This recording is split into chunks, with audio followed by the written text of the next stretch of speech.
Alright guys, here's a quick demo flight of this 810 millimeter hexacopter frame. Obviously it is a hex. We have 6 motors on board. Swinging 15-inch props. I get about, with let's say a GoPro camera, I can get up to an hour and 24-minute flight time. You know, it's about an hour 10, an hour 20 with the GoPro. Obviously, I have there a Sony NEX7 to be specific. With that camera and a single 16,000 milliamp, I'm getting, I believe it's 25 minutes. I am running a DJI V2. This unit does have GPS.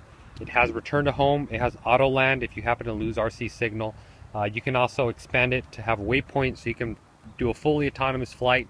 You can be sitting down in your living room, program the flight, and the unit will fly pretty much anywhere you make a waypoint for it.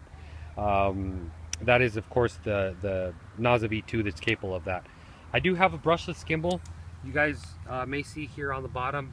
For you guys asking out there what gimbal is that, it is my own gimbal. I actually customize them to fit perfectly here for the NEX7. I can make them fit, you know, up to Red Epic if you guys like. But currently, this one here is for the Sony NEX. You can see here it's stabilizing, so you can see it there. Returns back to center, and it's good and dandy. So what I'm gonna do now is give you guys just here a quick demo flight of it. I have a pitch control here on this dial, so by me moving the dial, you can see one way or the other, I can make the camera look perfectly 90 degrees down, or pretty much any way I want to put my dial here. So I'm going to just give you guys here a quick demonstration of a quick test flight. So we got it is a 3-axis gimbal. The end of the flight I can show you guys kind of how it stabilizes. But it is 3-axis, so it's stabilized in 3 axes, which is, you know, pretty much all you'd ever want for you know, professional aerial film work, or just you know, you guys out there just like shooting video for fun. So let me start it up.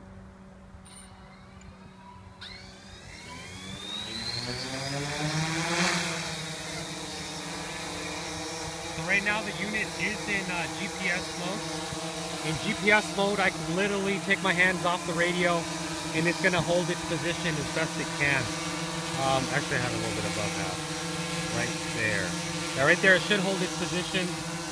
You can see there, it'll hover there, and I can leave it there for really as long as I want. I can actually set the radio down on the ground, you know, go to my car or go home and just leave it here. When I come back, it'll land on its own as soon as the battery runs out. So just going to do some quick flying around here with it.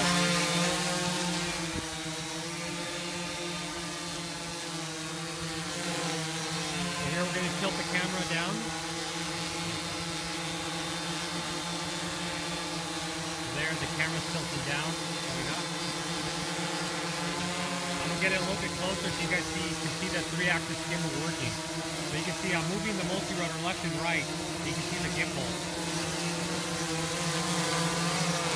It's really not moving at all.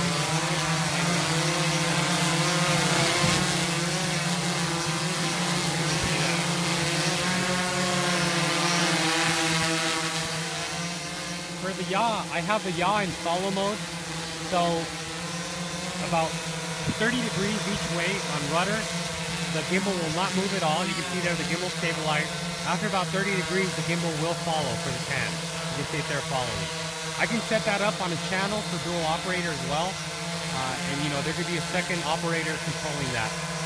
But since this one is a single operator, the pitch is only on follow.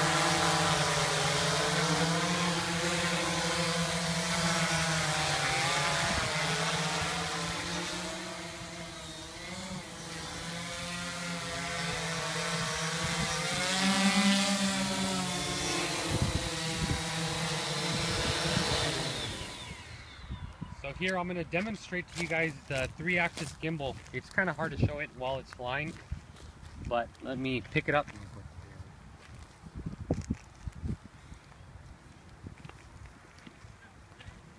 So here, like I mentioned, this is a 3-axis gimbal, stabilized on all 3 axes. one being roll axis, one being pitch, and lastly being yaw. You can see I can pretty much move the multi-rotor right to left. The gimbal's not going to move. I can move it forward and back. The gimbal's not going to move. I can move it in the yaw right and left, and it's not going to move. The yaw is on follow mode, so about 20 degrees movement on the multi-rotor, it's not going to move at all. After about 20-30 degrees, you can see they're following. You can see there, it follows the multi-rotor.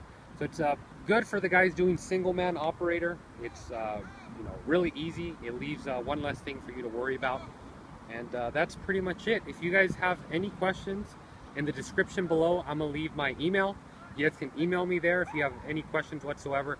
Like I said, this unit here with the Sony NEX, I could get about 30-minute flight times with this battery. If I put a 2200, we can be looking at a good 35-minute flight times, no problem. So like I said, if you guys have any questions or comments, be sure to leave them below. If you want to send me an email, you know, if you have more questions, I'd be more than happy to answer your questions. As always, thanks for watching, guys. Until next time.